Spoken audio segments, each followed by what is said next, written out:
wholesale business sucks. Here's why. Now, before I begin, this video are for those who want to start a wholesale beverage distribution business. I got all these from my experience, so you may want to take these as a grain of salt. If you're already a successful wholesaler, then you may disregard this video. Without further ado, let's go. Now, first, small profit. So here's a receipt for one of my purchases. I will break down the costs in this list so that you will have an idea about the profit. Let's start with Pilsen. I sell this for $7.80 and I get this for $772. This means that my profit for this item is $8. Next on the list is San Mig Lights, which I sell for $915 and get it for $903. So my profit for this is $12.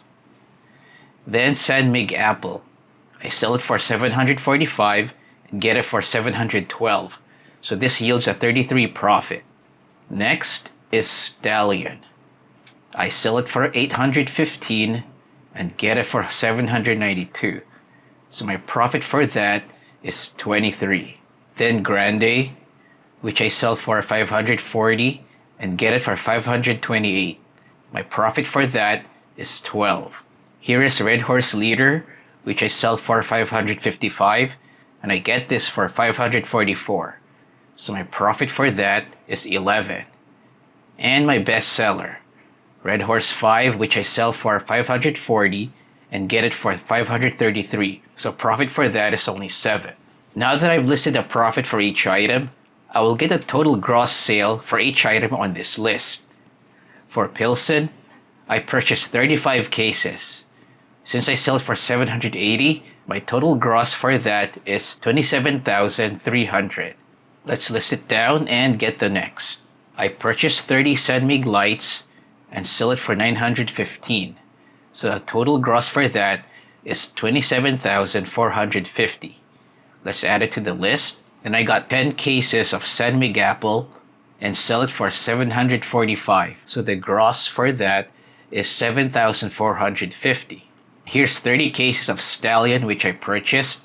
I sell it for $815. And the gross for that is $24,450. Let's add that to the list. Next, I got 20 cases of Grande and I sell it for $540. So that's $10,800 total gross for that item. 50 cases of Red Horse Leader, while I sell it for $555. So $27,750 is a total gross. Lastly, Red Horse 5. I mostly purchase 50 of these and sell it for $540. So that makes $27,000 total gross. Now that we have the gross for each item on the list, let's get the total gross of the entire order. And that would be $152,200. Now let's look further below and you will see that this order costs me $149,400. But wait, there is a discount. So by applying this discount, the total cost of this order is $147,375. By comparing the total sales to the total purchase, my profit for this entire receipt is $48.25. Yes, $48.25 for 225 cases worth of beer.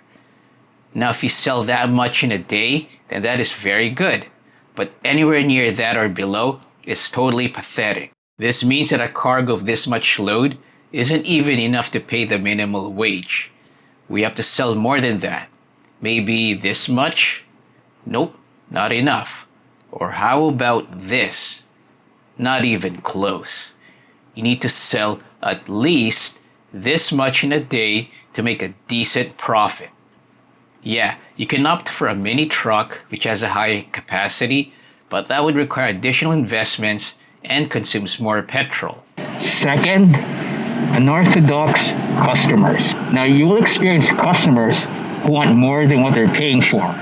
There are no delivery charges here, but sometimes you will meet customers that just wants to order that.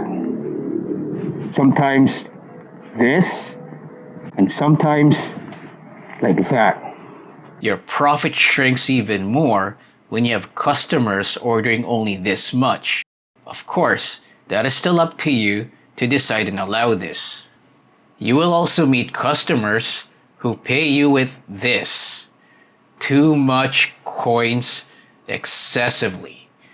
Now, it is still cash and tradable, but the problem here is that most of my suppliers don't accept these much coins. This is an unusual sight when it comes to paying transactions because most of us would pay either by card, credit, or cash. Now imagine carrying all that to the supermarket. Pretty absurd, eh? If you want to dispose all these coins, then your only option is the bank. But the problem here is that you have to sort out all these coins properly. This means that you may have to purchase plastic bags just to sort out these coins. So what happens is, you have to pay a little more just to pay. Third, terrible customer service.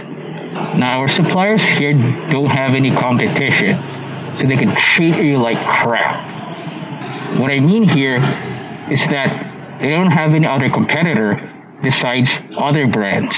So what happens is you're pretty much stuck with your suppliers, and you have to bear or you have to deal with their customer service. So here are some defects that we got from our shipment. Factory defects happens frequently and should be replaced. Some of these have been with me since last year. I tried to have them replaced, but they just kept giving me the runaround. Sometimes they don't even apologize for their errors. Next on this list, big capital. If you think 100K or 200K is enough to start here, well, guess what? It's not. You may even need $500,000 just to start this. Having a lot and complete supply is key to success here.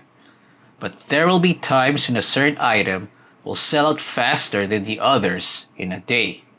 So, the most logical thing to do is to purchase a needed item, eh? But it's not like that here. No. Suppliers won't accommodate you if you only need this amount. It wasn't like this before the pandemic. Nowadays, you have to purchase at least this much if you want your supplier's attention. This means that you need to purchase more than what you need. So you need more money just to resupply. And this can be a problem here because where will you get that extra money? Sure, you may apply for a loan, but not everyone has access to it, and borrowing from a bank or a lender will definitely have interest rates. Then fifth, unforgiving. What I mean by unforgiving is that sometimes customers may never buy from you even if it's not your fault. So is it your fault if one of your stocks sold out quickly? Of course not. Resupplying is just sometimes difficult because you may end up spending more than what you need. So if you can't resupply, then this would cause you to have incomplete stocks for some days or even weeks. This will cause customers to complain and may even lose trust in you. Customers aren't paying any delivery fee and sometimes demand instant delivery. Next on this list is unfair competition. Now, first of all, so what do you call an employee who isn't paid and is overworked? If you're thinking what I'm thinking, then you know that's modern day slavery. According to word of mouth, my biggest competitor here doesn't pay their workers, and they are abused, meaning they work from morning until late at night. So you can imagine how much they're saving in labor costs while continuing their services. And they can even further lower the prices because they aren't paying their slave employees. So this makes it extremely difficult to keep existing customers and getting new ones because your rival can flood the market with lower prices while taking your customers. And they are able to do so because they are saving a lot on labor.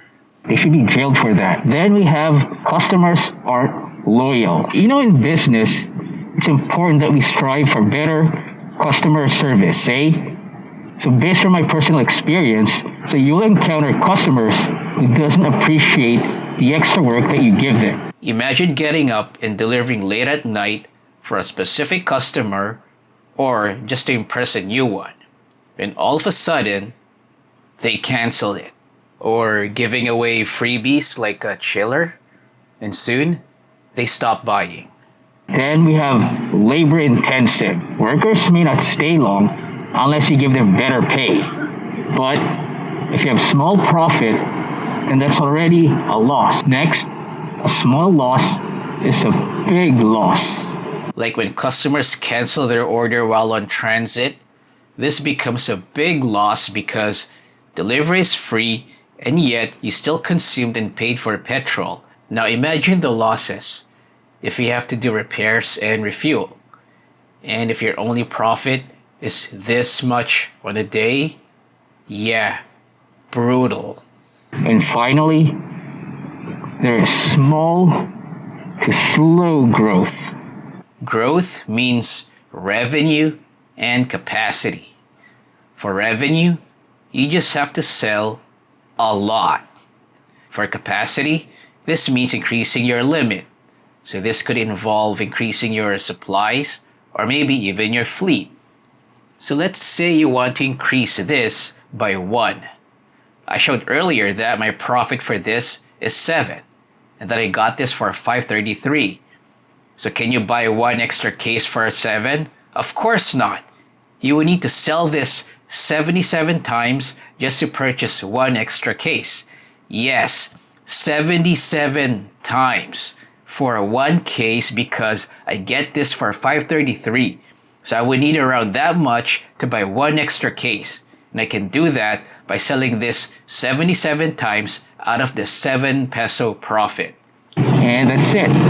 Business is a game in which we win by making money.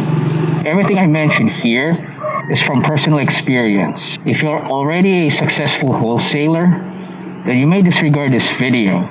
It doesn't mean I don't want to discourage you or anything. It's just to help you give an insight on what's in store for you if you're thinking of doing this kind of business. If you still think of doing the wholesale business, that's really up to you, not me. So I hope this helps by sharing you my personal experience. Until then, I'll see you.